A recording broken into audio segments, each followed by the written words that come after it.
Hey guys, it's me, Jenna from the White Witch Parlor, and thank you so much for coming back to watch another one of my videos. Today I want to talk about a really fun subject. It's something that I personally was really into when I first started my whole witchy awakening, and it was awakening my psychic abilities, and I really wanted to see, hear, and feel spirits, but it turned out that it wasn't actually so easy, and it didn't just happen overnight, and at times I actually started pushing that too much, and I pushed it away. So without further ado, I want to share with you how you can awaken your natural psychic abilities. So no matter what you have heard, we are all actually born with this psychic ability. And yes, some of us are born with a more tuned in sense, and we're able to pick up these psychic vibrations, much like people who are born naturally better at sports or music. We all have the power to tap into these natural psychic abilities, and we're more tuned into it when we were children, and over time we tend to block it out, and that could be through fear, our family, our upbringing, and often religion, because it tells us that it's bad, evil, or it's not something that we need in our life. So we tend to tune it out, and a lot of times we can also tune it out of fear, because if we're younger and we start hearing voices and they scare us, we'll tend to block that natural energy out so that we can move on with our life without fear. And we do this over our growth and turning into an adult, and we block more and more out, and then we become numb to all these things. But they are still there. We still are able to tap into them if we want. In order to sharpen your psychic tools, let's better understand what types of psychic there is. Many people don't realize is that our psychic abilities are really fine-tuned to a lot of our senses. So sight, touch, smell, sound, all these things we are actually working on two levels, the subconscious level and the physical level. So when tuned into certain psychic abilities, like the first one, which is clairaudient, that is the ability to hear messages. So you might hear whispers, voices, kind of a vibrational sound that kind of triggers something within you, whether it's something, a feeling, an emotion, so that you know that there's something trying to communicate to you. And again, like I said before, when you're a child, you might have heard voices when you were younger and you didn't know what they were coming from, but they're all energies trying to communicate to you, because at that point in your time you were very open and receptive to all these messages. So as an adult, you might find yourself finding or triggering a lot of these voices when you are under the influence of any drugs or alcohol, slight intoxication, or actually when you're going to bed and you're falling asleep and you're kind of drifting in and out of consciousness. And the reason for this is actually because we are finally letting our ego down. We're finally opening our shield that we've put up, and we've been blocking out all this energy that our ego has been released. We don't, in a way, we don't care, and we're just kind of open at that point. So we're open to receive all kinds of things. This is where you can, be under psychic attack and things like that. But when you're, say, intoxicated or slightly buzzed from alcohol, you might be much more receptive, and you might start picking up things. So if you go to, let's say, a bar that's very old and has a lot of history there, or you're with someone who's going through a lot of emotional problems, you might start picking up on their energy or the building's energy while you're slightly intoxicated, because your guard is down and you're just open and you're taking in all these things, and you might feel like you're going a little crazy, but you're not. It's just you being more open and aware, and that's how you know that that ability is still within you. Another form of psychic awareness is clairsentience or clairempathy, and that's basically the sensitiveness that a lot of adults have, also known as being an empath and being sensitive to people, places, or objects around them. You'll find that when you walk into an antique store, for example, you're really sensitive to the energy and the vibrations that are happening there. So if you feel like an ugly energy, or you feel it's nauseous or sick, you're picking up on something that's maybe not the best energy.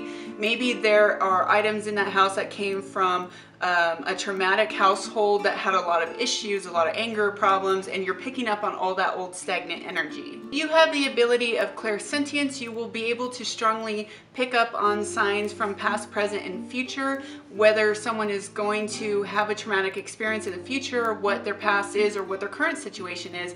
And this is all without actually talking to them. It's just a vibe you get. Although a lot of this might seem frightening to some of you, if you are an empath, there are ways to block it. And if you're aware of it, you can go into a situation with your guard up. Popular one is clairvoyance, and that is the ability to see clear. So you're seeing spiritually, you're seeing clear, you're seeing beyond this dimension, you're seeing beyond this physical plane, and you're seeing things like apparitions or images and things that are on a subconscious level. When you're tapped into a heightened vibration of clairvoyance, you will be able to easier see auras of people, places, or things, and you will better understand why things are the way they are, why they're vibrating at the way they are, and maybe what they need to fix in their life if it's a person you're seeing auras on. When this ability becomes fine-tuned, you'll be able to kind of foresee the future because you start to understand patterns. Some clairvoyants can even work through dreams where you actually see full images and full scenes like from a movie played out in front of you, and these are all messages that are coming to you in your subconscious state. Clairscent is exactly what you guessed. It is a psychic ability through smell.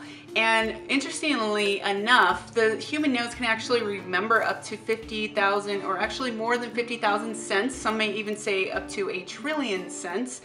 And the really amazing thing about smell is that when we smell something, it will instantly transport us back to a memory, a time before, when we instantly remember a person, place, or a thing. And whenever you travel and use a new scent, when you come back home and revisit that scent, you'll find yourself back at the vacation spot that you were once at. Some of our loved ones who have passed on might leave you messages through scent, and this is you connecting to the spirit world. You might pick up on a small whiff of lavender or a smell of tobacco. Say you had a grandpa or a great grandpa that used to smoke tobacco or cigarettes.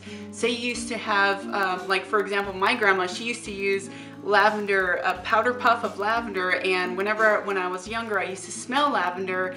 Out of nowhere, I knew it was her communicating, saying hello, saying don't forget me. Clairgustance is a psychic ability of taste. And some detectives actually use this when they're working on crime scenes, and they get this oddly familiar taste of blood or metal or chemicals. Some of them even get a taste of a drug that might have been used in the scene of a crime, and they say that it actually helps them. It's a psychic ability that comes forth, and it's their intuition leading them so that they can solve a case. Some people use this ability to know when they're tuned into the ethereal realm so that they can better manifest their goals, do deeper meditations, or spiritual healings on themselves. Some people get this distinct taste that they've tuned in with on past meditations so that they know this is a time to move forth on whatever it is they're trying to seek. Clairtangency is the ability to touch something tangible, like a piece of jewelry from a person, or a photo of a person, or something that belonged to someone, or a place, and you can feel this energy to it. You can feel the thumbprint because it is an energy of thumbprint, and you're able to get this whole story that unravels from who this person was, what they did in their life, how they were, what their emotional state was. And the same can go when you go into an old building or an old house and you touch the walls and you just feel the walls throughout the house. It's almost as if the old phrase, if these walls could come to life, because you're getting the sense of what this house has seen, what the walls have seen, what it's been through, who has lived here in the past. So clairtangency is a really cool investigative method too that some psychic investigators come to help police work with. The list of psychic abilities can easily carry on. There's so many different forms of it, but I want to move on with how you can achieve awakening your psychic abilities. So if you did feel like you resonated with any of the things that I listed just a second ago, then tune in on those, because those are your stronger points and that's what you want to work more on. So the first step is just tuning in to your awareness of what you are stronger at. And if it takes a second, you might need to sit and think back to when you were a child and what you were tuning in on. Were you seeing fairies? Were you seeing apparitions? Were you hearing things? Were you getting a sense of things when you would walk into places? And what did you tune out, and why did you tune it out? At what age did you tune it out? Make a mental note of everything that you're collecting in this meditation, or if you're just sitting and kind of jotting down notes and doing automatic writing, let it come to you, and you will know what your stronger points are in your psychic abilities, and those are the ones that you can work first on fine-tuning. Next, you need to understand patterns. Everything in this world is made up of patterns, from the Fibonacci spiral to the flower of life. It's all stuff that's embedded within our DNA, and we're all part of the sacred universe. So if you start to understand patterns, we are all creatures of habit, and we tend to do things in repetition. So if you see a pattern developing, for example, if you're starting to fall into a state of depression, stop and figure out why. What have you done recently that has led you to this point? It's obviously a pattern, so you need to find where it's triggering and stop it ahead of time. If you're doing a reading for someone and they're telling you they're having relationship issues and blah, blah, blah, blah, blah, you need to find out what's triggering that. Why are they being drawn to bad relationship habits and bad relationships in general? What is it that they are drawn to? Maybe they had a childhood trauma that is now changing the way they think as an adult, and they're not thinking clearly because they're still attached to their old ways. Awaken to the bigger picture and pay attention. Pay attention to everything you do and how you're getting to that point. Because it is really easy to understand the future when you understand patterns. Be aware of what you eat and consume. Yes, I know I talk about eating healthy a lot, but it is so much of a spiritual awakening. If you want to raise your vibrational levels, you need to be healthy. You need to eat healthy. You are what you eat. And that is the only way you can truly grow to your fullest potential. Health is wealth, and if you're not eating properly and consuming things properly, you're gonna lead to discomfort and pain. With discomfort and pain, it leads to cloudy auras and negative energy, and all that stuff just makes your life not fun, and the whole point of this life is to have fun. Lower vibrational living leads to a more closed off pineal gland, because that is the source of your third eye. And yes, you actually do have a third eye. It does reside in your brain between the eyebrows here. It's right in the middle, and when that pineal gland becomes calcified or unhealthy, it actually starts to shrink in color. It gets gross and ugly, kind of like how lungs do when you're a heavy smoker. And I'm not judging anyone, because I used to smoke a pack a day for many, many years. But I broke that habit and I changed everything, because again, it was pattern, and I changed the pattern. If your pineal gland is not healthy, your third eye is not healthy, and therefore your psychic abilities cannot achieve greatness. If you're big on coffee consumption, then chances are you're also shrinking or blocking your pineal gland, because coffee, it works wonders in small doses, but too much of it again can lead to a calcified pineal gland. So you need to work on decalcifying it, your third eye, and making your psychic abilities grow through the health of your eating. Of course, this takes time, but all great things do. If you were not born with a naturally abundant psychic ability, don't fear.